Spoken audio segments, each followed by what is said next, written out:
Asawa ko yan! At daddy siya ng anak ko.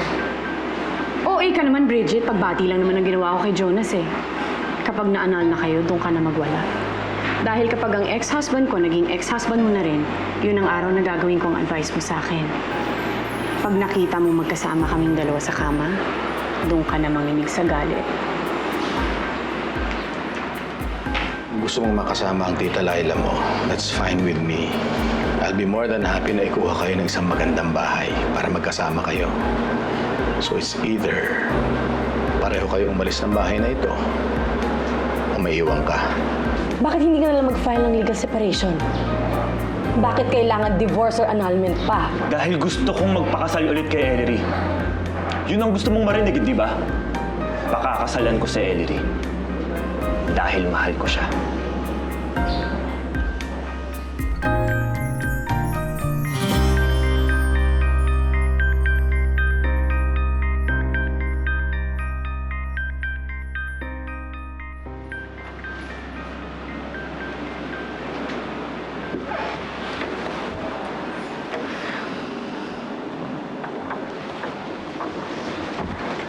Pagdating kay Samantha, lamang na lamang pa rin ako sa'yo, no, Ellery?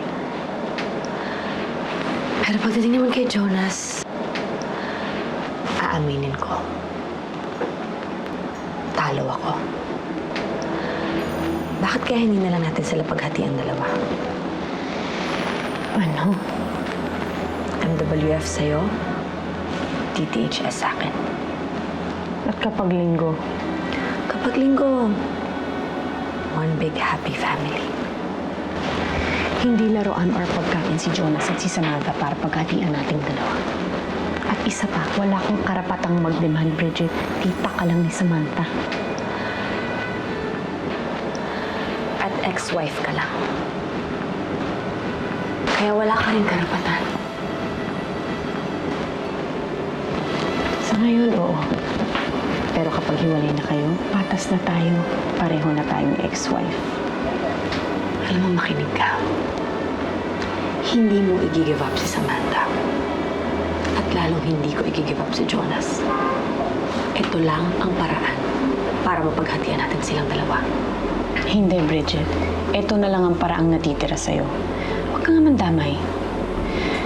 Ngayon, kung gusto mo talagang makuha si Jonas at si Samantha, pagbibigyan kita. Sa akin sila from January to December at pagdating ng 13th month, iyon na sila. Ayaw mo yun, parang Christmas bonus. Deal?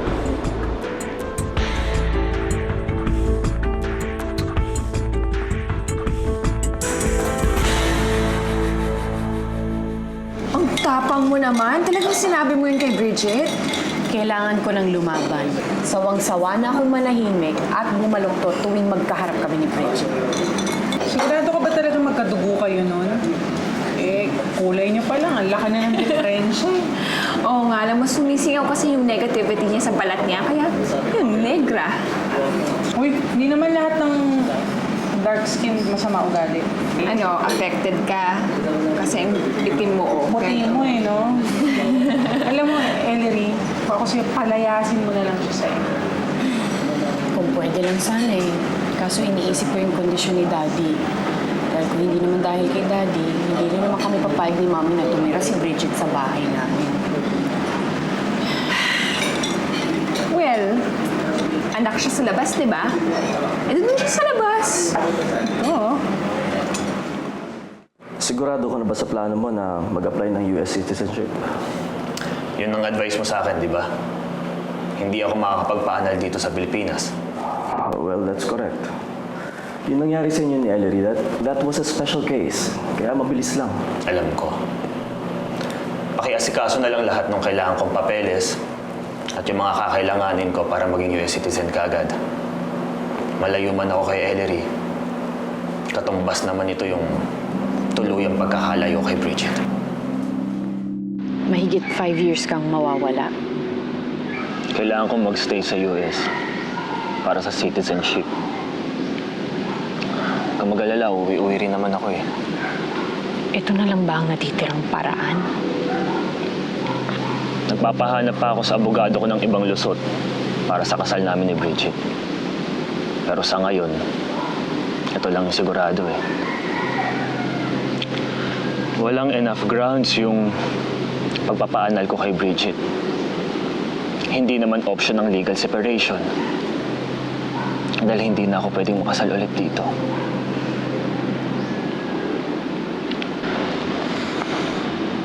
Huwag kang mag-alala. Maghintay ka lang, Ellery.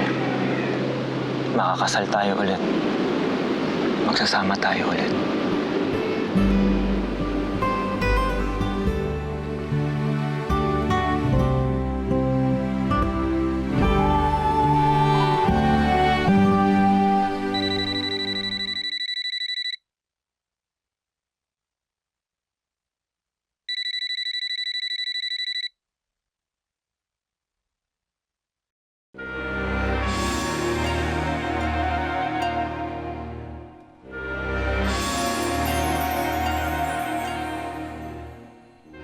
Nakapag-usap na tayo kagabi. Hindi naman pakikipag-usap yun. Sinigawan mo, naasan mo ako ng boses. Wala na tayong dapat pang pag-usapan. Alam mo, Jonas, ayoko na rin ng gulo. Ayoko na makipag-away. Gaya niyong dalawa, gusto ko na rin manahimik. I'm glad kung yan talaga ang gusto mong mangyari, Bridget. Ang ibig sabihin ba nito, ipag-uubaya mo na si Samantha sa akin? Bakit mo naman naisip yun? Nandito ako dahil may offer ako sa iyo. Bridget, napag-usapan na natin to. Hindi ako pumapayag sa gusto mo. Kay Sam ka lang naman nagdesisyon. Hindi para kay Jonas. Teka. Ano ba yung napag-usapan yung dalawa? Paghahatian ka namin dalawa. Seryoso ka ba? O sadyang napabaliw ka na talaga? Jonas, alam ko kung gaano mo gusto makasama si Ellery.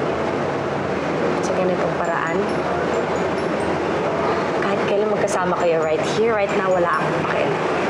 Basta every other day, sa akin ka.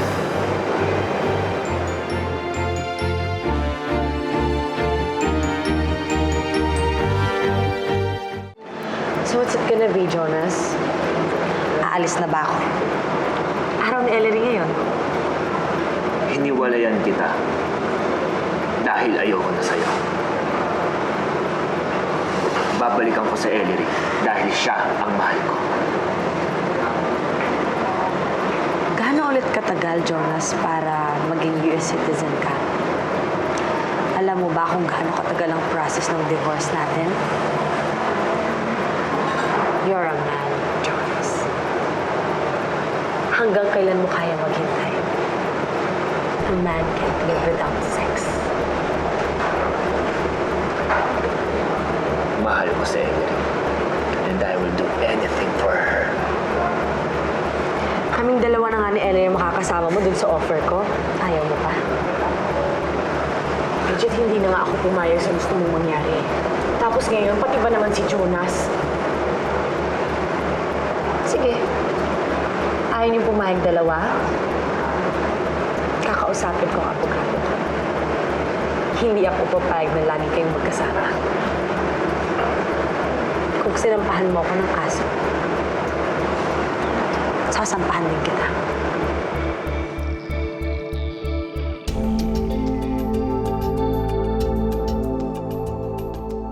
Gusto kong kasuhan ng adultery ang asawa ko. That's impossible. Adultery can only be charged sa mga babaeng nangaliwa. Kung nambababae ang asawa mo, the most that we can do is file concubinage against him. So ano kailangan kong gawin? First, kailangan mo humanap ng proof na nambababae siya. Lagi silang magkasama. Halos araw-araw. Hindi pa ba enough proof yon? Kung binabahay niya yung mistress niya sa bahay niyo. Or, kumuha siya ng bahay, binabahay niya yun. Or, nahuli mo sila on act. Yun ang proof na kailangan natin para makasuhan natin siya ng concubinage. Hindi naman niya binabahay si Ellery. Pero kaya ko sila mahuli sa akto. At kapag nangyari yon, pwede ko na ipakulong si Ellery, tama? Bridget, yung asawa mo lang mapapakulong natin. Destierro ang parusa sa kabit. Destero.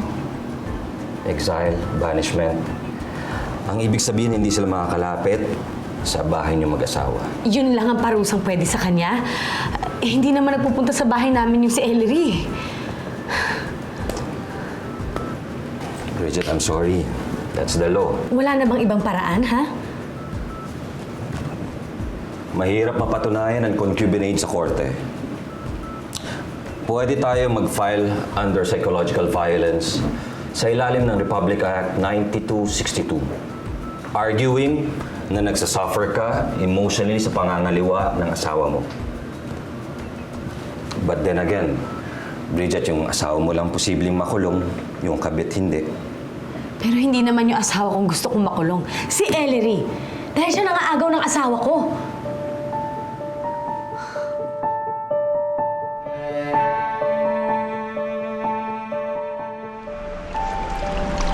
Mamita? Are you okay lang po ba? Parang bad mood po kayo ngayon ah. Kanina lang yon anak. Pero ngayon kasama na kita. Okay na okay na. Halika po.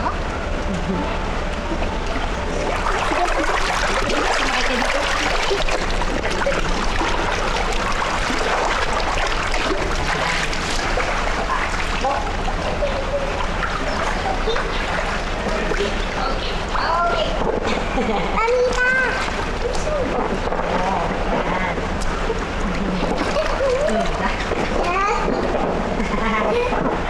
Samantha, bakit nandito ka na? May school ka pa. Sinundo po ako ni Mamita sa school. Nag-shopping po kami. Then, load po kami ng sine. Ano ka ba naman, Bridget? Pati ba naman pag-aaral ni Samantha, dinadamay mo sa kalokohan mo? Gumaganti ka ba, ha? Eh ano naman ngayon sa'yo? Ikaw nga may namonopolize ng asawa ko. Hindi gagawin ko rin yun sa anak mo. Sobra na to, Bridget. Kailangan malaman ni Daddy ang tungkol dito. Half day ko lang naman nakasama si Sam. 2 klase lang ang na-miss niya, Dad. That's beside the point, Bridget. Tiyahin ka ni Samantha. Wala kang karapatan gawin yun. Tuwing nandito naman po kasi si Sam, halos hindi ko naman siya makausap. Nilalayo siya sa akin ni Ellery. Ano po ba dapat kong gawin? Eh di wala! Punong-puno na ako sa anak mo, Delphine, ha? Baka ako na ang sunod na atakin sa puso!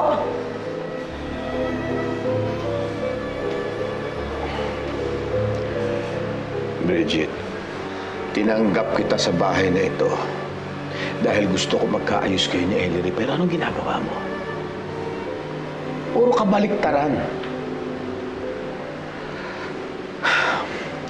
Umpisahan mo na magbalot at umalis ka na sa bahay na to.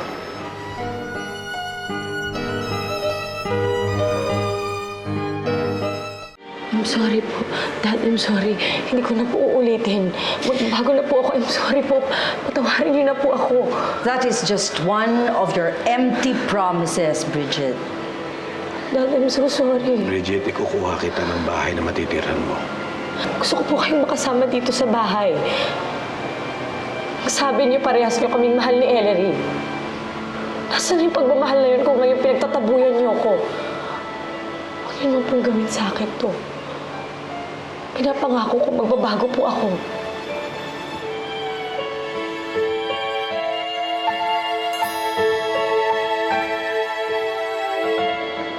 Ang sabi mo dati, wala kang kakampi dito. Wala ka nang kakampi, inaway mo pa lahat. Eh mabuti na lang ka mo, hindi ka pinaalis ng tuluyan ni Delphine. Tita, nakakainis kasi yung sinabi ng lawyer ko eh. Kaya ko lang naman ginawa yun kay Sam. Bridget, mas mayaman ka na ngayon. Bakit na lang hindi mo hingiin kay Delphine ang mana mo? Tapos pumunta tayo ng Amerika. Doon ka maghanap ng asawa. Pagkatapos pag nabuntis ka, may lahi ang anak mo, pag-artistahin natin. Ano yung mga pinagsasabi mo, tita? What I'm trying to say, Bridget, is ayaw ibigay ni Ellery si Samantha. Ayaw na rin ni Jonas sa'yo. Ikaw na lang ang hindi umaayaw. Paulit-ulit kong sasabihin to, tita. Mahal ko silang dalawa. So, hindi ko sila i-give up ng ganun lang.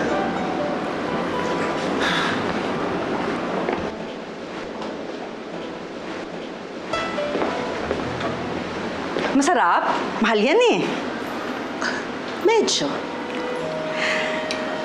Nasaan yung binibisita mo? Umalis. Ganon. Wala ka nang binibisita, kaya dapat, wala ka na rin dapat na kinakain.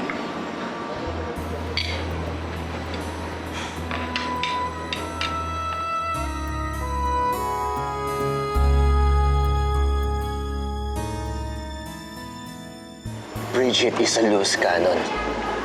Hindi natin alam kung ano yung susunod niyang gagawin o kung ano man yung magagawa niya sa'yo. Kung hinihiling mo na magsama ulit tayo, hindi ko magagawa yun. Mag-uusap kami ng abogado ko bukas. May maganda raw siyang ibabalita sa akin tungkol sa kasal namin ni Bridget. Maghintay tayo, Jonas. Kaya ko pa namang tiisin si Bridget eh. Hello? Ellery, nasaan ang asawa ko? Bakit mo siya hinahanap sa akin? Ikaw na ang asawa niya. Asawa ko lang siya dati. Hindi niya kasi ako sinasagot. So malamang magkasama kayo, hindi ba? Hindi ako call center, Bridget. Ay, nakakaloka? Binabaan ka ng phone? Porke maging sisterette na kayo, ha? Akala mo kung sinong mabait? Nasa loob din naman ang kulong. Marami tayong pagkikwentuhan. Should I get the wine? Hindi. Parang hindi wine ang gusto kong inumin ngayon.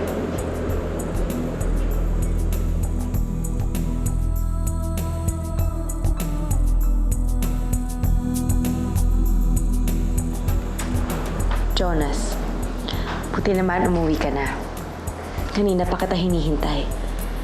But now that you're here, If you're going to stay here again, babalik na lang ako sa hotel. Jonas, katawan mo lang ang kailangan ko. Hindi ang puso mo. Asawa mo pa rin ako. And I still have my needs. Wala akong pakialam dyan sa needs mo. Ano ba problema mo? Andito na nga ako sa harapan mo. Ayaw mo pa?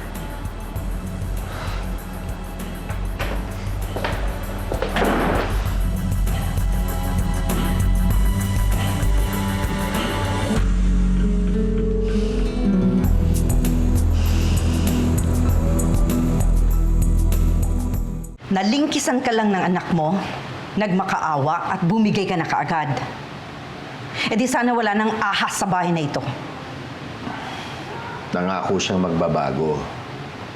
Everybody deserves a second chance. Correction, Delvin. Nakarami na siya. Hindi ba 3 strikes and you're out? How many chances do we have to give her? Sang-ayon ako kay Mommy, Daddy. Napagbigyan na natin si Bridget nung pinatira natin siya dito sa bahay natin. Sa susunod na may gawin ulit siya kay Samantha, kakalimutan ko ng anak niyo siya.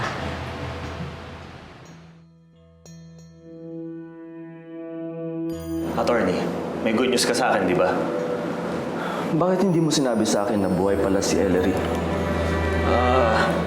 Hindi ko ba nasabi sa'yo? Nung inaayos ko yung annulment ng kasal nyo, ang akala ko hindi na siya mabubuhay. Nagising siya sa pagkakakoma nung ikinakasal kami ni Bridget. Siya ang dahilan kaya gusto kong makipaghiwalay. Gusto ko ulit na makasal kami ni Ellery. Hindi mo na kailangang makipaghiwalay kay Bridget. Bakit? Dahil null and void ang kasal niyo. At si Ellery pa rin ang asawa mo.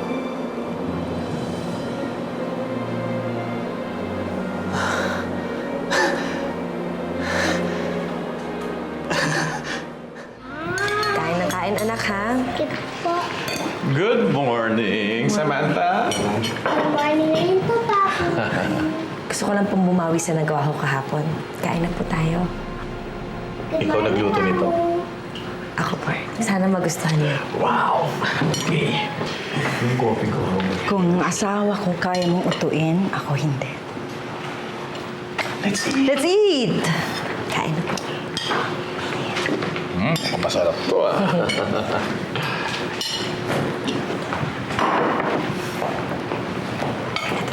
Mommy, Daddy, Yeah. tumawag po si Jonas. May importante daw po siyang kailangan i-discuss sa ating lahat. Including you, Bridget.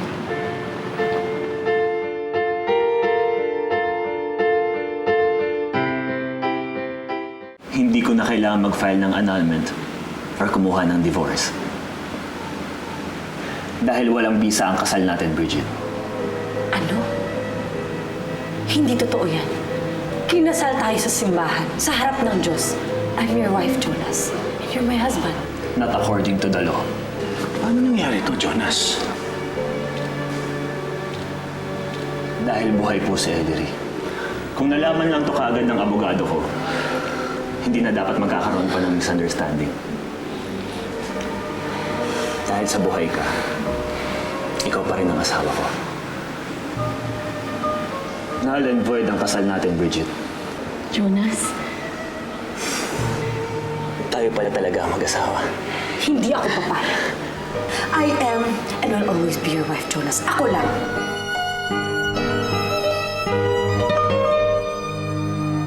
Nakakaloka mga big revelations sa buhay mo, sister, ha? Attorney, totoo bang hindi kami kasal?